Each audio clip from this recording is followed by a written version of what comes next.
Greetings, Disney adults, Disney fans of all ages, and welcome. I want to talk to you today about technology and what would Walt think of the technological advances we've seen in the parks. I actually think you probably know the answer to that. So for this video, we're actually going to do something very different, and we're going to go back in time really early. So let's take a moment, and we're going to go back in time. We're at about the year 1928, somewhere around there. And it's a very significant point, and it's a very significant time in the Disney studios. You see, the Disney studios could animate, and they could come up with very cool, clever stories. But one thing the Disney studios didn't have in those early days was a way of getting their films out to theaters all over the country. For this, they needed someone to distribute them. They needed a distributor. Now, the Disney Company had come into existence in 1923, 100 years ago. Woo! And they had found some early success with their Alice comedies. These were a mix of live action and animation that featured a little girl named Alice and her trips into the cartoon world. And to follow up on this, the Disney Company was experimenting and was starting to work on a new character they called Oswald the Lucky Rabbit. Now, Walt had found someone who really appreciated his work and who was willing to help finance it and distribute his films, and her name was Margaret Winkler. She was a big fan. She supported Walt in what he did, and she was very easy to work with. Unfortunately, about a year after she and Walt's collaboration began, she fell in love with and married a man named Charles Mintz. And unfortunately, after she became pregnant, Charles Mintz basically took over her business. Charles Mintz was, by all accounts, a ruthless, sort of shady, dark character who wasn't very nice, and he was a little bit unscrupulous. And he would often debate with Walt and make demands on the Disney studios that the studios couldn't meet. Something he did around 1927 or so is he sent his brother-in-law to oversee the Disney studios and kind of make sure they were taking care of things. But his brother-in-law also had another purpose in mind, to try to steal away Disney's animators. What happened was in 1928, when Walt went to New York with Lillian to try to renegotiate contracts with Charles Mintz, well, Mintz already had his ideas. He already had most of Walt's animators on board to come work for him. And the way the contracts were written, Charles Mintz had full creative rights to Oswald the Lucky Rabbit. With all of this in his pocket, he basically told Walt, "You no longer have control over your creation." And unfortunately, there was nothing Walt could do about it. So, Walt and Lily got back on a train to head back to California. Walt, of course, was very despondent. He didn't know what he was going to do and didn't know how he was going to salvage this. And now we're going to go into the legend. Much of this legend is uncorroborated, and there are many conflicting stories about how all of this really happened. So we're just going to give you the legend and let you research on your own to figure out how much of this is actually true and how much of it is just sort of an elaboration. The story goes that on the train ride back to California, Walt, still very frustrated and still very angry, poured himself into creating a new character. He created a little mouse. The story goes that as he shared the story of this little mouse's adventures and what he would do in his first film, the story goes that Lillian was very frustrated and very aggravated at the name Walt had chosen for his mouse. You see, the name Walt had chosen? Mortimer. Mortimer Mouse. Well, when Walt found this out, he said, okay, we'll change his name. How about Mickey? And Mickey Mouse was born. The Disney studios immediately went to work to create some cartoons featuring Mickey Mouse.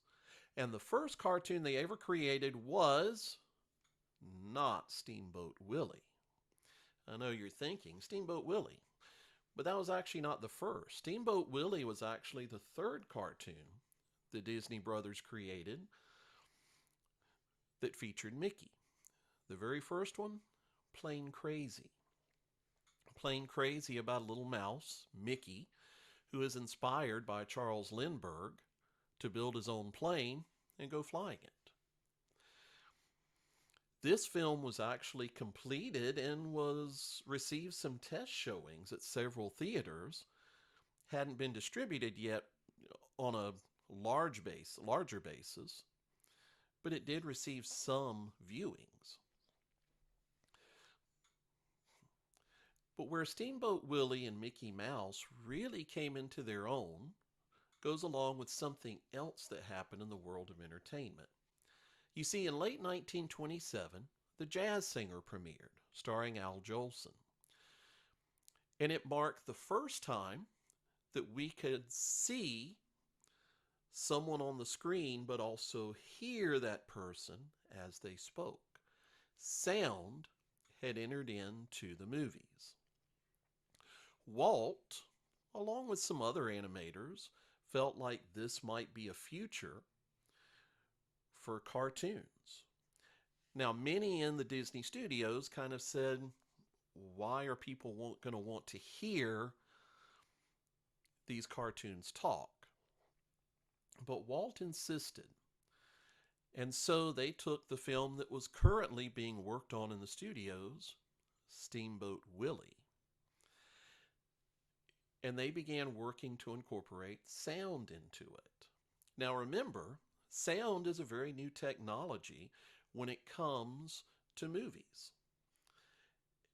And no one had done it with cartoons. So the Disney studios had to figure all of this out by themselves. Now there's a lot of videos and you can read up some stories about how they came up with a way to sync sound with cartoons. Suffice it to say, for all of you musicians out there, one of the main tools is one of our most loved and most hated tools that we use as musicians.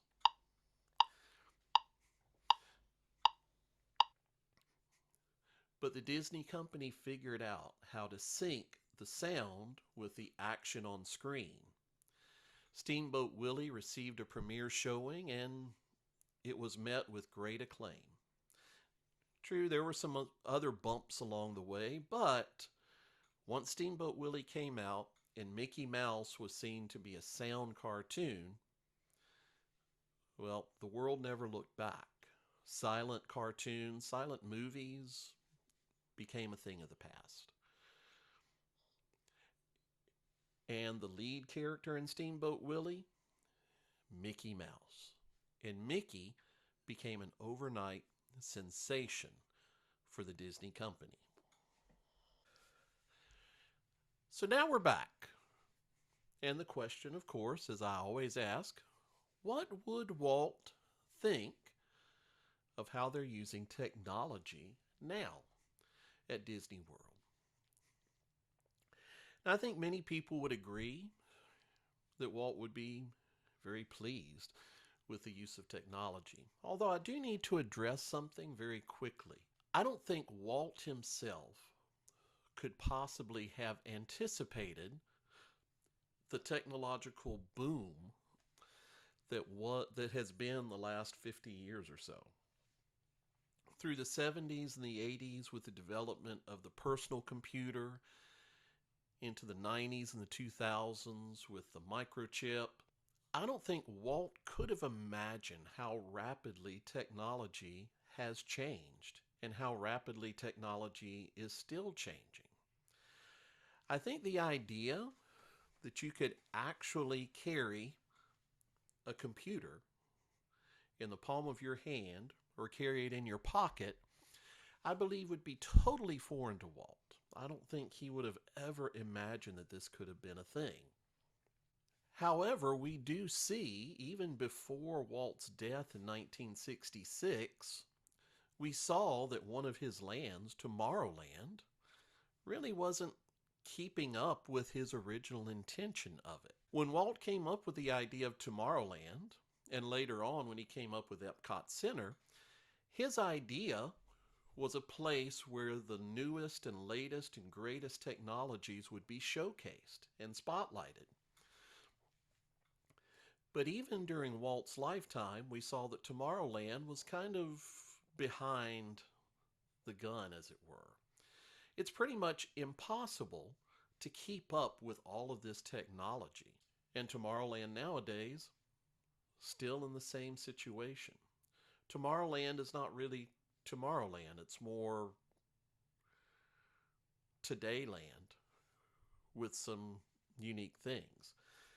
Epcot Center, same way. Epcot could not keep up with the technologies, mainly because technologies were just advancing so very rapidly. I kind of like what they did in Euro Disney. Euro Disney does not have a Tomorrowland. They instead have Discoveryland. And I kind of wish that we would do something similar at Disney World. Perhaps a topic for another show at a later date. But what would Walt think of how the Disney company and how Disney World is using technology now? I think he would be thrilled with it. Disney immediately adapted to the cell phone craze. We had the My Disney Experience app, now known as Genie or Genie Plus. And I know there are a lot of people who don't like the My Disney Experience or the Genie Plus apps. I know folks have complained about going to the parks and spending all your time on the phone, but I believe it is possible to go to the parks and make use of the technology that's available while still making sure to enjoy the parks themselves and to enjoy your time with family and friends. It is very possible to do that, and you don't have to spend all your time on the phone. So I don't really buy that's a bad thing. I like the technology. I appreciate the fact that I can check wait times. I appreciate the fact that I can check to see if a ride is open or closed. I appreciate the fact that I can make reservations. I like mobile ordering. I like being able to order food ahead of time. So I think there's a way to achieve that balance. But I think Walt himself would be very pleased with how the Disney company is using things such as the My Disney Experience app to make the Disney experience better.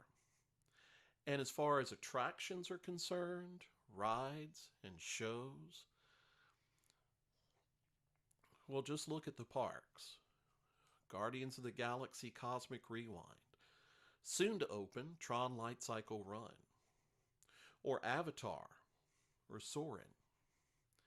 Or how's about trackless ride systems like we find in Ratatouille or Mickey and Minnie's Runaway Railway?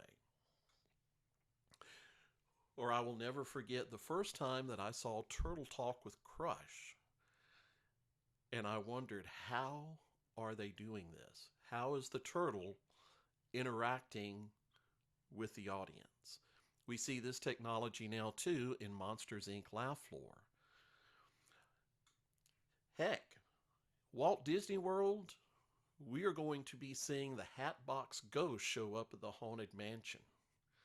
What do all of these things have in common? They all make use of wonderful new technology. And I think Walt would be thrilled with that. This one wasn't a very hard video to do because Walt made it clear how much he loved technology. We see the technology has continued to be seen in the parks. So I think Walt would be very pleased with how technology is being used. But what do you think? Give me a like, give me a subscribe, leave a comment.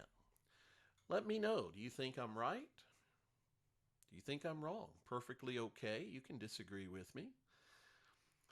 But hey, I've enjoyed making this video. Hope you have a great time. I look forward to seeing you at Disney World very soon. Thank you.